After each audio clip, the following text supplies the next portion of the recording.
nothing is on purpose. Like the universe is not trying to get you. Or do I believe there's karma? Yes. And even still, when we transmute karma, even from other lives or even self-created karma from this life, we always come out the other side stronger, wiser, more evolved. And when we hold the vision of I'm learning from this, it is making me a better person. I find that makes it so much easier. Yes, it's so true. And I love what you shared, like the perspective of, oh, my mission's so big. What's on the other side of this must be so juicy. And that's why this is feeling so extreme in this moment.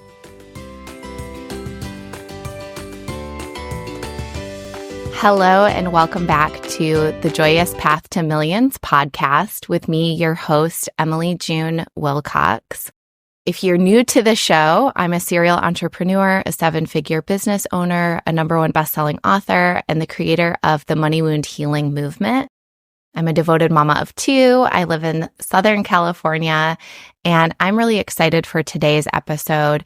This is for you if you really want to feel expanded and inspired, if you want to play in the realm of possibility and how you can reinvent your life or just orchestrate it differently so that it's more aligned to your wildest dreams. And I brought a special guest on the show so that we can explore this topic together.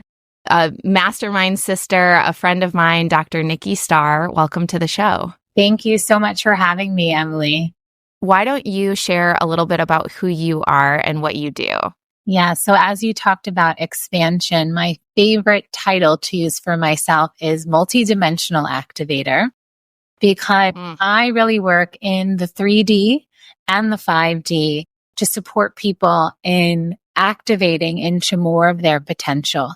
And that looks like energy work, mindset work, really expanding into your wildest dreams and fantasies beyond even what you thought you could do.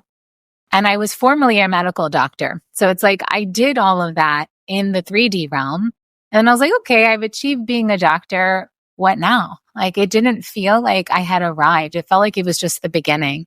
And I left that. I went on a spiritual journey around the world. I awakened more of my innate healing gifts. I come from a lineage of shamans and healers through my Colombian mother. And then I went and studied beyond the mind and body. I went into the realms of energetics and spirituality and what is beyond what we can see that is also supporting us to co-create reality. Things like spirit guides, things like beings from other dimensions and planets. And I know that sounds so extreme and crazy, but it is interesting because we're seeing in the news now how in Washington, all of this top secret information about aliens and all of that is coming out. So it's not that far out there anymore. And it really excites me to activate people down to their DNA level and awaken things that are dormant and gifts and abilities that they have yet to bring online into the here and now. And I love what I do now. It lights me up. It excites me. And I can't even stop. I try not to work on the weekends. And my beloved said, I thought you said you weren't working on the weekends. And it's just the posts pour through. And so I'm really happy that you had me here today. I know I had Emily, I had you on my podcast 2 weeks ago, and it was such an expanding conversation. And so I'm excited what we will share here today. Yeah, I am too. And I just want to share how cool it's been to see you on your journey, because we met, I think, 4 years ago in a mastermind. And really for both of us, if we were to look back, it's just really neat to see the growth. And there are the same through lines. It's not like everything changed, but there's just this aura of like satisfaction around you and contentment. And it really feels like your cup is so full that it's overflowing, and that the work that you're sharing with the world is really just like this natural byproduct of how you're living. And that feels different than the way that it was 4 years ago. And I just want to reflect that to you, because I think that's a really incredible thing. Like you're your own best testimonial. Absolutely. And it did require a dismantling.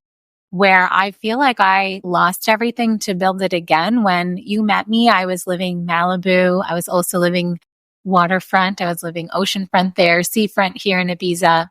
And I thought that I had arrived. I was like, oh, Malibu's my place. This is my ultimate dream. I achieved it. And then it was like the universe, because if it was up to me, I would have stayed there. But the universe was like, actually, no, it's not. And just my entire reality completely got shaken up.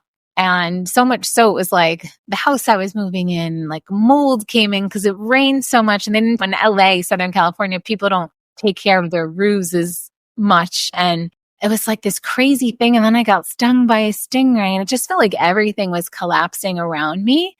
And that happened to get me to a new place where I then met my beloved and then went through a transformation in that sense, right? Creating life with another is such a different journey than being on your own. And I would say that to remind our listeners that part of our journey of expansion requires the death of the parts of us that are no longer in alignment with the bigger vision, with the things that we're putting on our goal list.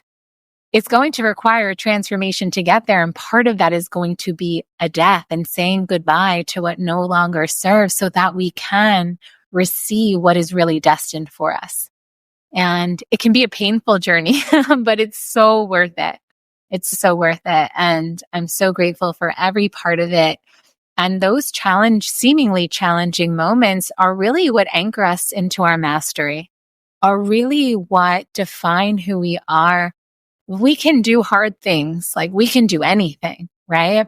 And so if there is something you've been knowing you have to leave behind, or you're ready to step into something bigger, may you have the courage to let go of what may be the last parts of you so that you can step into this new paradigm and this new reality that you wish to create for yourself. Yeah, it's so true. On my private podcast, Soul Mission, was talking about the caterpillar to butterfly transformation. And what we don't spend enough time talking about is the cocoon phase, where the caterpillar literally has to turn into goop before it gets reconfigured as a butterfly. And probably for this sweet little caterpillar, like the fact that there isn't all of this identity and executive function is a good thing, because can you imagine having to completely give up your physical form, everything you've known to be true?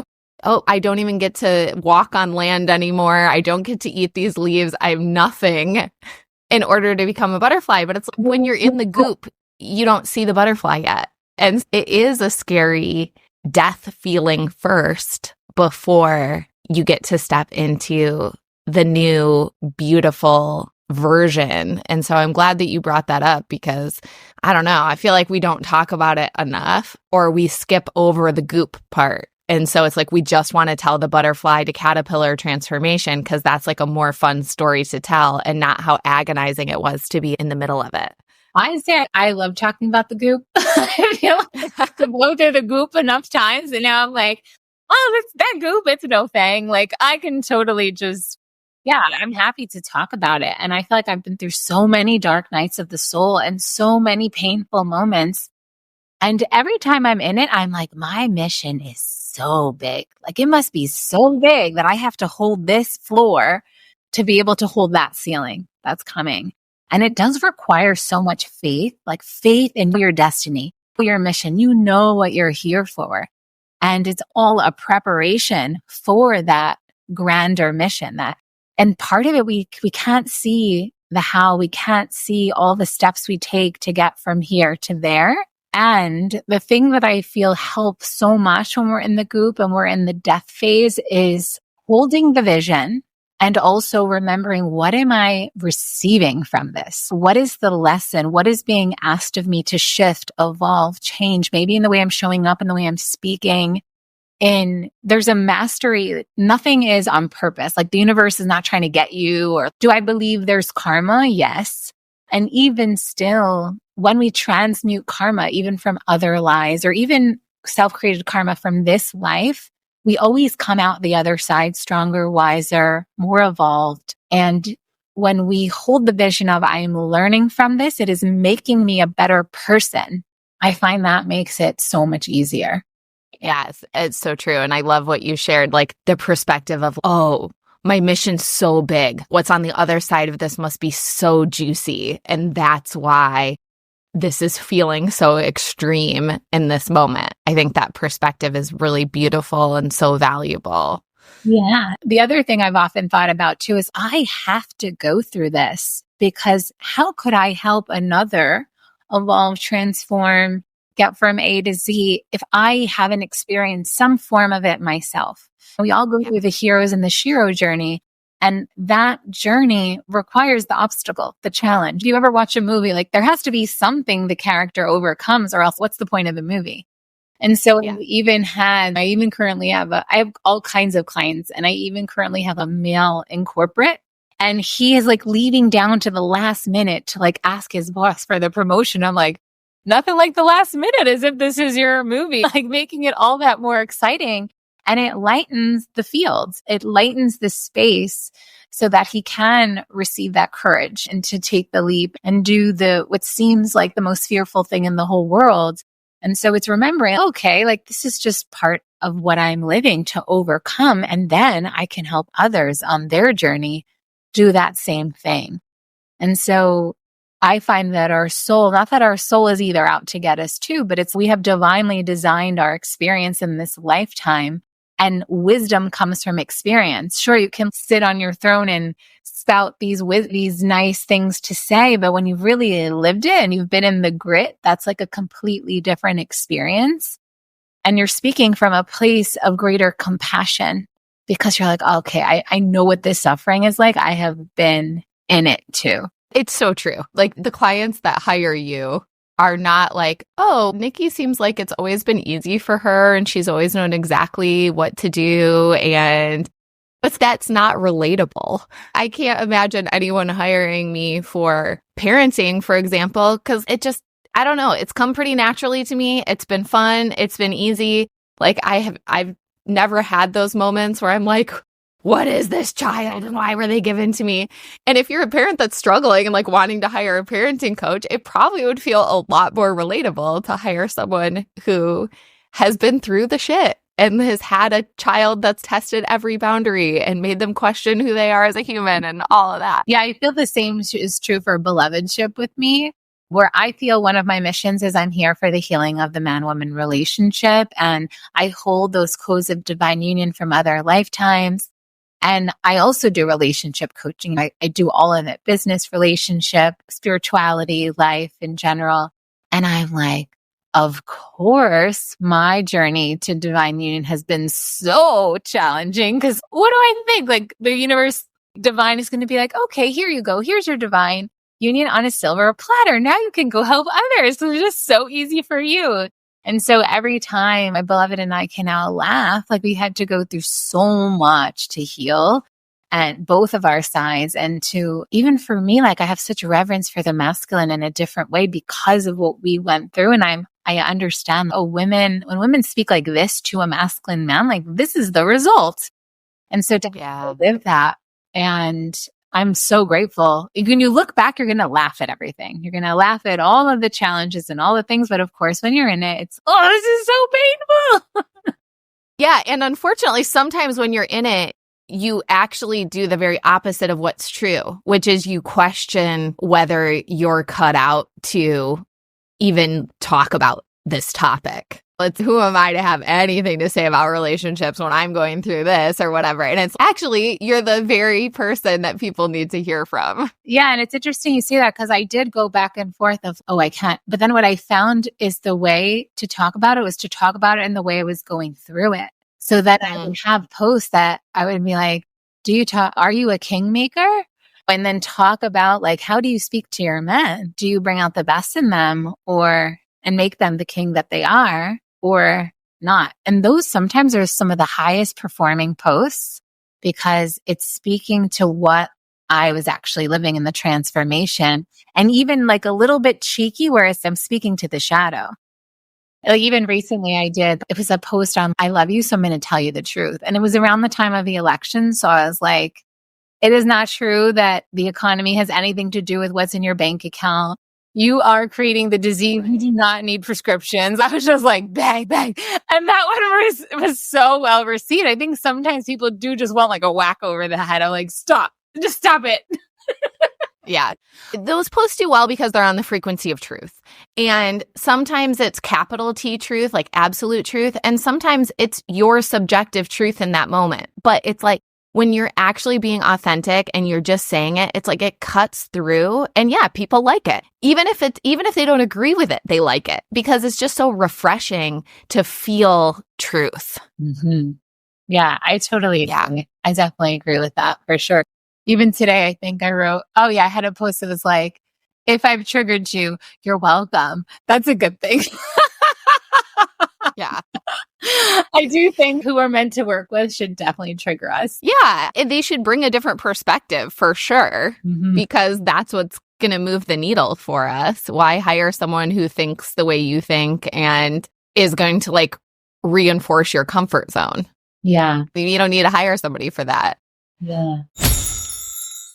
You know, the people you see that have done something really successful or out of the box and are living a life that you find really interesting and inspiring. Do you ever wonder how they think or what's going on behind the scenes, how they make their decisions? I know I do. I've invested lots of money at this point to the tune of hundreds of thousands of dollars to get access to people like this. Not because I want to copy paste what they're doing, but because I want to get to know how they think, what moves they're making behind the scenes. And of course, because we're energetic beings, first and foremost, their energy alters my energy for the positive. This is exactly what I do for you inside Soul Mission, my private podcast full of transmissions that cause you to feel inspired, expanded, and ready to take massive action that aligns with your dreams and goals.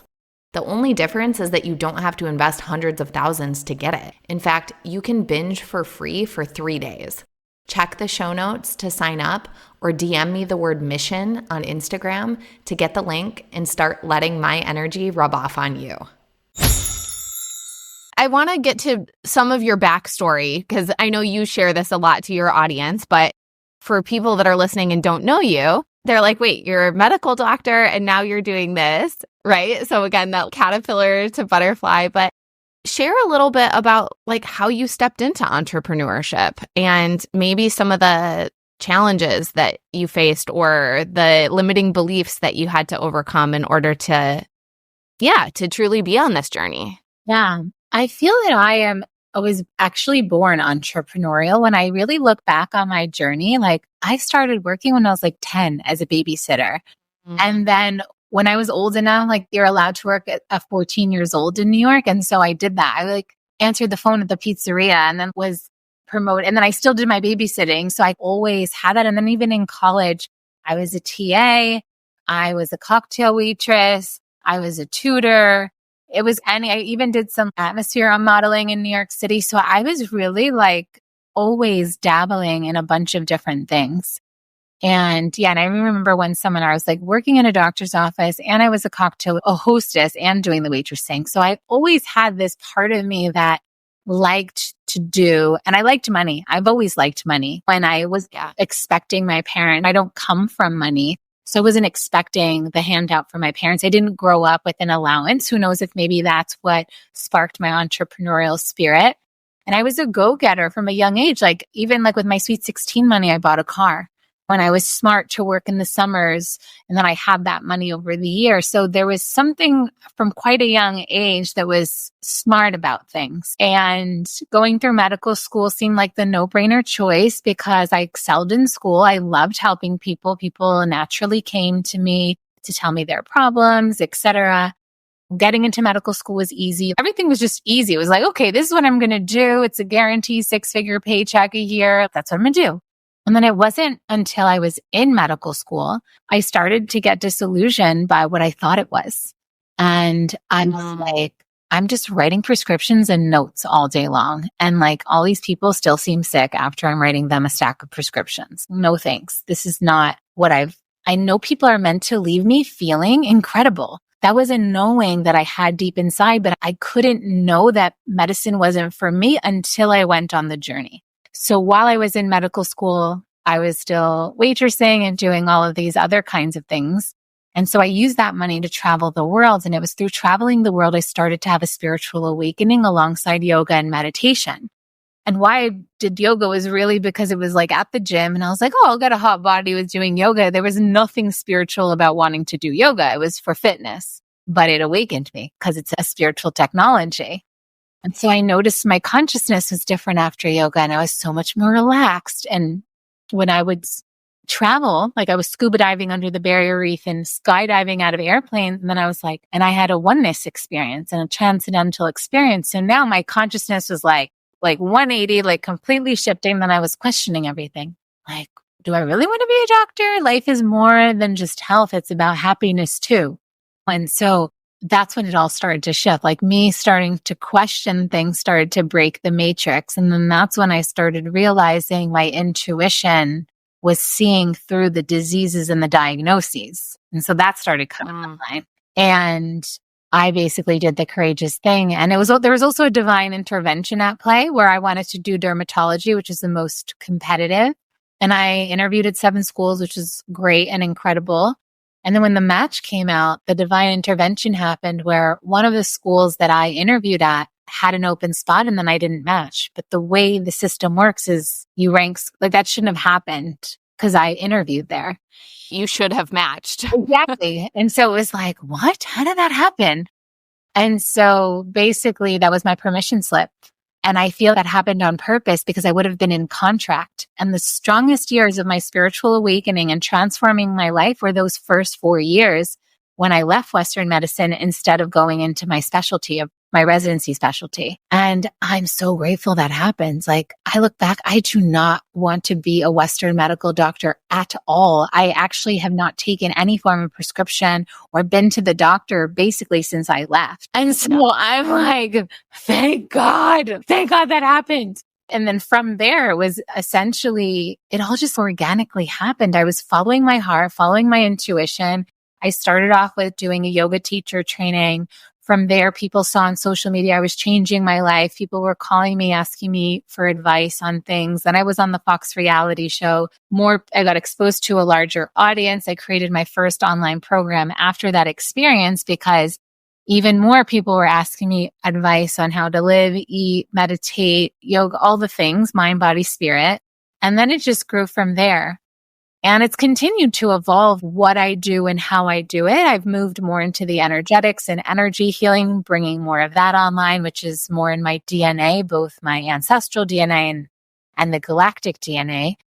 And I feel like it's going to continue to evolve. And even like within my business, it's okay, there's this offer and that branch. And it's always exciting to continue to evolve it and expand it. And I feel I just follow my heart.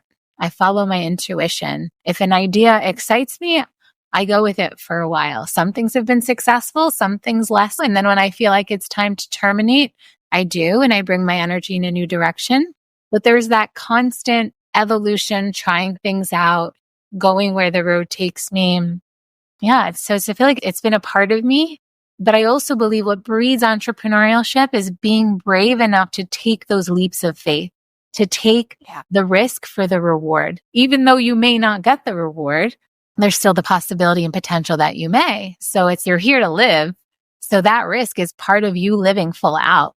I love your story so much. And I can't even imagine, we probably could do a whole podcast episode on that courageous decision to leave the medical path because, oh my gosh, wrapped up in that is so much people pleasing and external achievement and leaving behind safety, right? Like those traditional paths of like doctor, lawyer, teacher, we like those because of the guarantee. It feels so safe and it feels so known. And I've always said, and I'm curious if you agree, but that our human really craves what's known and what's safe. And then our soul really craves the unknown. And that's why there can be this push-pull because our human is, let's stick with what we know. And our soul is, let's try something totally different. Yeah. And that makes perfect sense because our soul is here to evolve in this lifetime. this is one of the reasons for being alive in physical form. So just based on that, absolutely. Because if our soul wants to evolve, you staying and doing the same thing for your whole life, of course you can learn through interpersonal dynamics and things like that, but there's a whole world out there. And we have so many gifts. So many people have so many gifts that they have yet to tap into. And when you start to bring more of that online, then you really feel like, wow, I'm living. And part of those courageous decisions, like even still, I have family being like, Nikki Starr, what are you doing? Like, you're a doctor. Like, how much longer are you going to do this? Like, you're a doctor. And it's so it takes also that bravery to stand in front of someone who you feel like they're judging you because they expect you to have this kind of life. And I did invest so much time, so much money, all of that. And I remember when I left, I had colleagues being like, I can't believe you did it. I can't believe you did it. Like they were so jealous that they wished they could leave, but it's, you can leave too. And then to go on. And for me, I feel like it had to be a part of my journey because I'm here as a pioneer. I had to go full out in the matrix and become a medical doctor with that strong science background. I did melanoma research. Like I was a scientist. I was a medical doctor. And of course, I'll always be those things. But then there's all of this that's part of our human experience too, even if we can't see it. And it felt like small, like too small. Being a doctor felt so small in the grand scheme of how vast our soul and the universe is and the energetics of reality is. And that also gives clout to my mission now. And also to where I'm totally, because I know that I will write many books and I already have started. There's a team that are like in the line to come out. And when they see MD, I'm not just some like yoga chick being like, oh, listen to me, like the universe and love and light. It's my energetic work is backed by science too. Every single chakra connects to one of your hormonal glands. It's science. Unfortunately, the modern day science kind of left that out, but we still have the yogic sciences and the Tao. And so Chinese medicine, for example, like more Eastern medicine. And I do feel like the new medicine, that whole system is not sustainable. It's going to collapse. And people are already starting to see through the prescriptions and how they're being sold a lot of things that aren't true and the negative side effects, et cetera. So it's like humanity had to go through this to then be able to reclaim power and remember you have the power to heal yourself. You don't need a prescription for anything. Oh, I love it so much. And here we have Pluto and Aquarius now. And of course, there's a collapsing of a lot of old systems that don't serve anymore. And I'm so here for the death and rebirth of the medical system because it's far overdue. Absolutely. Absolutely. I'm super excited that Kennedy is in that health position. And same. Even the fact that they're going to take chlorine and fluoride out of the water, that's going to be huge. Right. Like people, like the pineal gland is being suppressed. And now that huge fluoride intake is now going to come out. So we're going to see awakening happening even more, even with the changes in agricultural practices, getting away from the GMOs and all the toxins. Because a big part of spirituality and coming into our fullest potential is the purification. Like we said, there's that death of the ego that happens in the dark night of the soul, but there's also the purification and the clearing of the toxins that are clouding us from being that clear channel of our soul, of our divine blueprint. And the more we purify, the more we can hear our soul, the more we can hear our heart. So on an energetic level, that purification process is going to be so powerful for the masses. Absolutely. Yeah, the fine-tuning of the physical instrument for sure. I'm curious about the reality show, if we can just touch on that for a second, because I'm doing a project later this year that's really leveraging more mass media and for the purpose of shining the spotlight on women in business and women that are incorporating mind, body, spirit in their business. So how was that experience for you? And what do you feel like that did from like an identity and a visibility perspective? So it was the best and the worst thing I ever did. No, it was the best from the perspective that I got to understand that media is a powerful tool to awaken consciousness in humanity. be it social media, be it TV. People are glued to their phones and devices and TVs.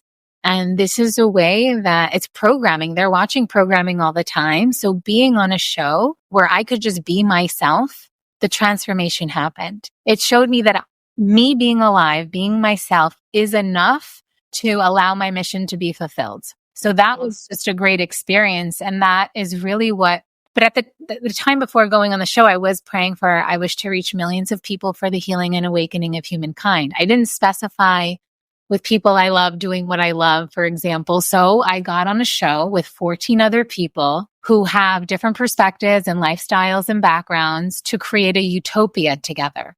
So we all had a different view of what utopia was. Whereas imagine if we did that with 15 conscious people, even if we were all using different backgrounds, but we had a similar goal of creating harmony and heaven on earth, for example. Whereas that wasn't the goal of everyone here. Some people were there for like fame, or they just wanted to, I don't even know, because some of it was crazy. Because then in terms of being the worst experience, you got to see some like really horrible shadow. And a lot of it I didn't know about. I was like in a naive bubble, but they filmed it 24/7. So my mom told me that she could barely sleep, that she was like watching the feeds and people were being mean and talking about putting like food, like bad things in people's food. And I was a target because I was seeing where people were not creating the harmony in heaven on earth. And those are the people I was like, okay, I vote for this person to leave, because we all had to vote for people. So I could see who were bullies and I would want to vote them out, and then it would make them turn on me. But I guess because I was like in my love bubble, I couldn't really see that. And it was when I got off the show. So I feel like if I were to ever do, and we've talked about this actually, I remember what we have. When we said we should totally create a reality show with kind of the housewives of whatever, but the version of entrepreneurial women who are supporting each other, not trying to tear each other down. And having more production, like if I was going to give you advice, it's like having more production control, because we did on this show to some extent, in the sense that we didn't have, like, it wasn't scripted. It really was reality, but we were also confined and we didn't get to choose who our fellow teammates were. It was given to us by production. So I feel like that was actually a downfall, instead of them choosing more conscious, like-minded people. But it was great because I still have followers and receive fan messages from people who are like, oh, I remember you from the show. And this is what I changed about my life just from witnessing. So I definitely would do reality again, just with more control over what the content is and who are my fellow participants in the experience. Yes, I love that. Yeah, we're hiring the production team so that we get full creative control. Exactly. Yeah, because it's true. The old paradigm is still sensationalized, and there has to be backstabbing and there has to be whatever. And I actually find it really interesting and entertaining to see people growing their businesses, doing the inner work, collaborating with each other. And do we have to have the villain? Of course, there's shadow, but you don't need the over-sensationalized way that it's been done in the past. Yeah, and there will always be natural human drama, right? But you don't have to create it or like a toxicity form of it. There will be natural discussions or differences of opinion, or people going through just like real life experiences, whether someone's going through a breakup or this horrible thing happened in your business that you're trying to fix. So there's still going to be natural human drama, but you don't have to, what you call sensationalizing, you don't even have to create it. For example, it will naturally be there. And I will say that people are ready for more conscious TV, because what I heard from viewers after watching the show is they promoted it like a whole new world, utopia. Like it was so much about, let's do this conscious thing. And people wanted that because it was around the time that like Jersey Shore was on and all of that. But then they showed the Jersey Shore stuff. And it was like, we were having like an awesome consciousness expanding chat on the grass over there, but you had to air them fighting, for example. Right. And so it was the people who watched the live feeds that I feel really got the most out of it, because they were able to see it wasn't just drama. The drama was a small percentage, but it was broadcasted a bit more on the edited. You know what's funny too is I actually haven't watched the show because I feel like I had a little PTSD after, because the producers were also like liars and told us that we would be censored. But it turns out on the live feeds, we weren't censored. Like our nudity wasn't censored. So there's just such privacy. And so for a long time, I don't even want to watch it. So yeah, I actually never even watched the show. But there's some clips on YouTube and stuff that I've seen. But yeah, it's really fun. That tracks for me. I've heard that some actors and actresses like will never go to the movie and watch their film. And I was like, oh yeah, that would probably be me. I would never watch this podcast episode back or any other. I prefer to create it and trust that like it was what it meant to be. It was meant to be in that moment. But something about the watching it back makes me feel like maybe it should have been different than it was. Yeah. And I don't like that energy. Yeah. And I think for me, the reason why I didn't bother to watch the shows is because they told a version of what actually happened. And maybe I would be more interested in the live feeds or whatever. And part of what was on YouTube, these clips from what was really just happening. And so those clips feel more resonant to me than whatever story they tried to tell, because I'm sure it wasn't accurate. Yeah, no, that makes perfect sense where you're like, I actually don't even like the narrative. But I wonder for actors and actresses, like the ones who don't watch it back, if there's an element of that too. Not that they don't like the narrative, but you're going to film scenes that you love that get cut. Yeah. And I wonder if maybe that's like part of it. Yeah, there were so many beautiful moments that weren't captured. And so I'm definitely still interested in reality TV and being a part of it. I do feel that it can be really educational because it's almost like you get to apprentice someone, especially if it's connected to vocation, etc. And in the watching of others, we can learn lessons. So there is, which is why like movies can be inspirational for people. Just if you watch the wrong ones, it can be toxic for you, like horror, and because it creates that anxiety inside of yourself and fear comes up, etc., which is not good for the nervous system. And so I'm a big fan of reality TV when it's done in a way that can be beneficial for all. Like it's for the highest good of all because there's something to teach, to learn. And it becomes more documentary style in a way. Totally.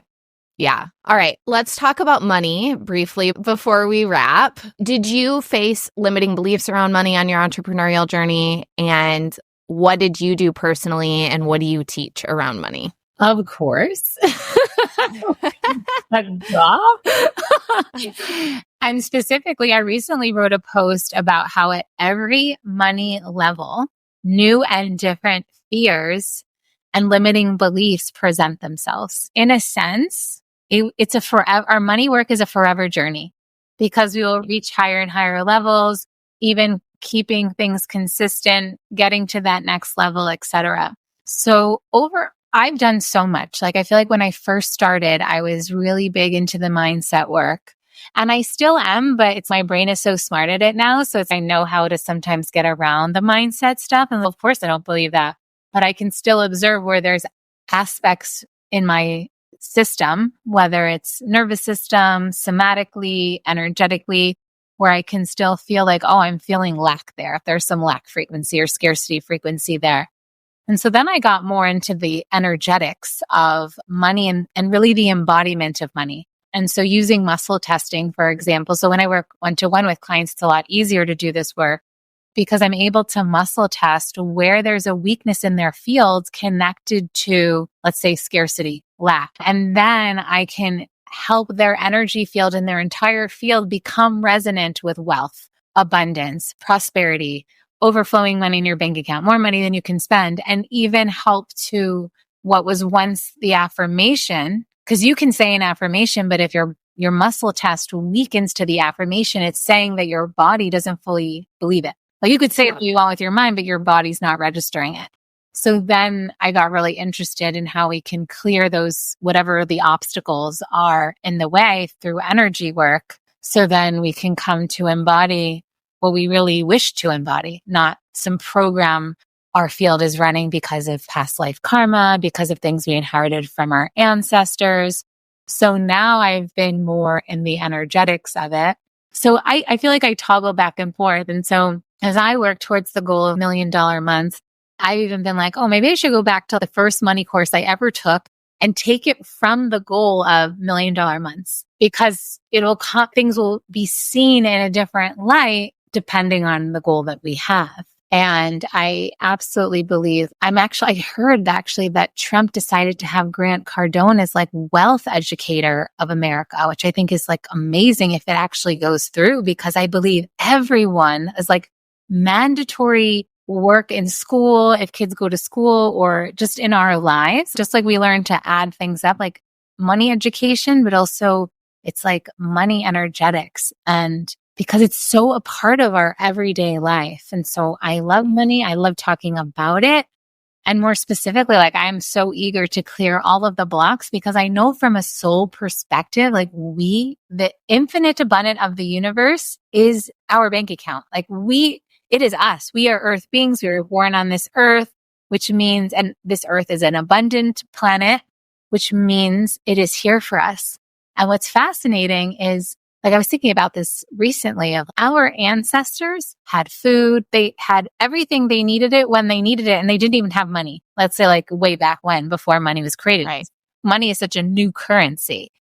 And so now it was like, it's introduced into our reality. And because of that, we must play with it. You could decide to boycott money and live somewhere else. But for the most part, that's pretty challenging. And so from a perspective of you get to create any life you desire, understanding the rules of reality is what helps you win the game. So if you understand money, you get to win at the money game. And so when you get to understand it from a money perspective, an energetic perspective, a mindset perspective, and even where you've picked up programming, because I feel like programming can be so unconscious and subconscious and even somatic, and past life stuff is more somatic as well. And so the more we bring into our awareness, we clear, we heal, we upgrade, because that's part of it. You go through the clearing process. Okay, all of this is not served, delete, clear it out energetically. And then there's, okay, let's implant the new thoughts and beliefs and the things we know to be true from that soul level experience. And it's exciting times too. And I know we talked about it on my episode of just, there really is so much money opportunity for everyone.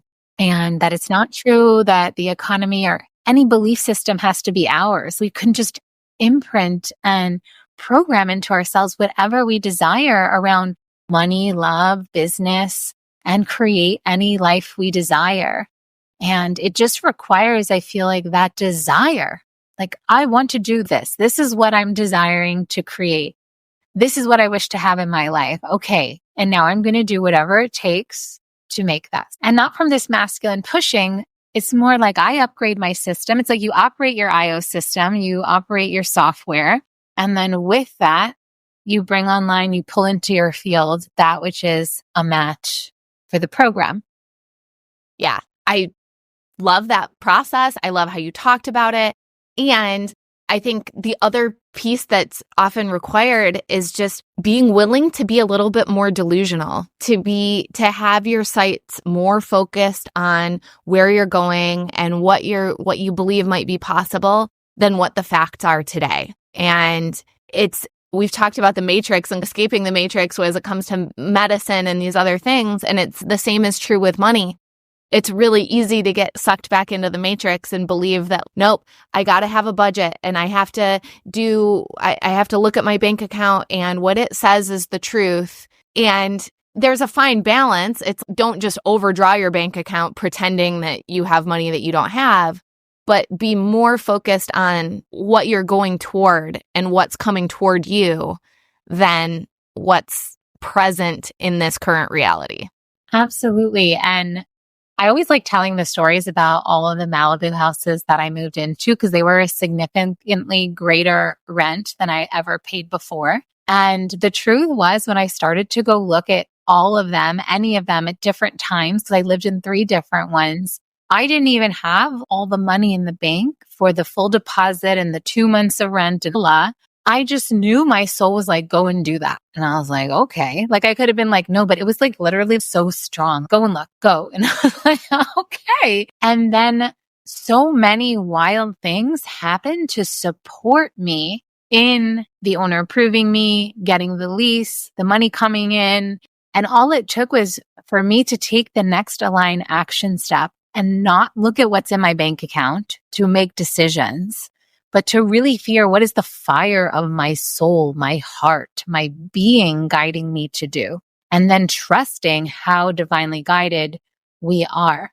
And one of the houses was $20,000 a month. And when I started looking out at places to live in that time, because I was going to create this Hawaii project over the pandemic. And then I was like, no, so I decided to move back to Malibu. I was like, okay, I think I'll put like 15K as like the max. So I went to see one place. It was like 14K. And she was like, oh, I have another one coming on the market. It's going to be all furnished, but I think they want 25K. And I didn't tell her I don't have it. I was just like, I was thinking more like 50. So maybe they would take 20 actually. And I was like, maybe she's a divine messenger. Like, why is she telling me this is not even on the market? And she's, you should see this other place that's about to come out. I'll show it to you before I put it on the market.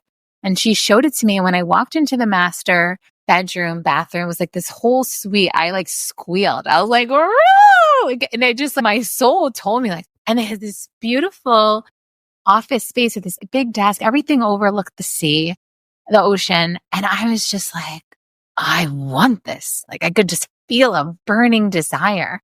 And to this day, I still don't know how it all came together. That wasn't my responsibility. But that month that I moved in, that was my first 6-figure month. And I feel that it was because of my courageous action, because of my desire. I pulled in everything I needed. If I would have looked at my bank account or what I thought was practical, it would have never happened. But I trusted in myself. I didn't even know. I really was like, I don't know how this is going to happen. And I remember even signing a lease before all of the money was in my account. I was like, okay, I'm going to send you this and this now. And then I'll send this other piece before I moved in. And they were totally fine with it. I just like declared and decided and took action and was like, this is how it's going to be. And they followed. They were like, okay. Yeah. I also want to tell people that I even still had a bankruptcy on my record. And the owner of that house was like, oh, I think it said something like signed off or something. And he just read that as, oh, it was like the bankruptcy didn't happen. Dismissed. yeah, exactly. And I was just like, who says that you can't have had, I had a good credit score. It was like a weird thing. I had a good credit score despite having the bankruptcy on my record. So I think that was like confusing for him or whatever. But so often people are saying all the reasons why you can't have something. And I truly believe that we are the exception I believe myself to be the exception to every rule. I know that I get whatever I want, even if it seems impossible. And it's that internal belief within myself that is what allows my life to manifest. So that's true for money. That's true for material things, but it's also true in love, in business, etc. And so if I were to give advice, it's have that conviction in yourself, in your desires, in your goals, and allow them to lead. Because you wouldn't even have it if it wasn't destined for you. You wouldn't have that desire. You wouldn't have that goal because you could have anything pop into your mind. Why that? So true. This has been such a beautiful conversation. I'm so glad that you came on the show. And I know that everyone is going to want to connect with you and learn more about your work. So please share where you're hanging out online and where they can find you. Yes, thank you. I mostly hang out on Instagram at Dr. Nikki Starr, 2 Ks, 2 Is, 2 Rs. And my website is drnikkistarr.com. So definitely send me a message, reach out to me. I'd love to connect with you. And we'll include all that in the notes as well, right? Yes, it will all be in the show notes. All right, final question. What does it feel like for you to be on your joyous path to millions? For me, it's creating from overflow. What that means for me is that it's not work. It's more about I'm walking, which happened to me this morning. My beloved and I, we went and swam and we do handstands and planks on the beach every morning. We walk from one beach to the other. And while I was walking back, we happened to be walking back in silence. I could just hear a post coming through. And before we left, I had written 2. And it's like I wake up and it's just pouring forth from me. I'm in love.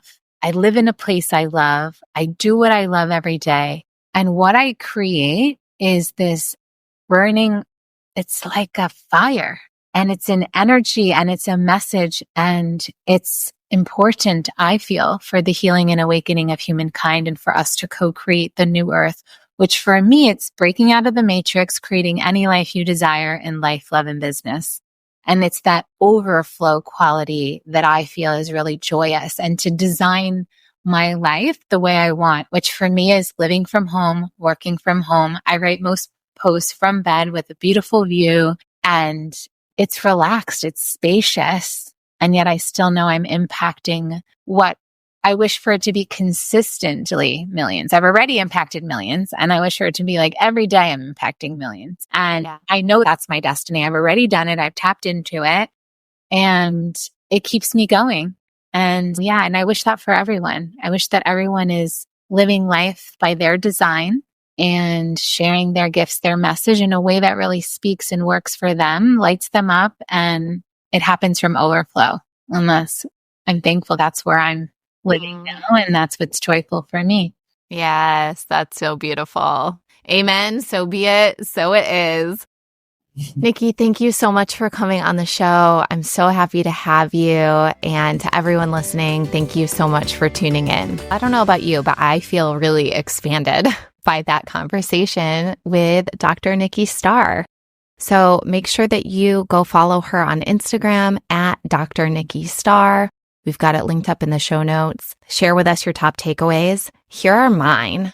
Number 1, quantum expansion requires non-physical support. So tapping into the part of yourself that's not physical, your soul, your spirit team, your ancestors, your galactic guides. I love how Nikki talked about that. And can we normalize these kinds of conversations? Because we've been made to believe that they're a little gray, and yet there's actually so much evidence in support of it.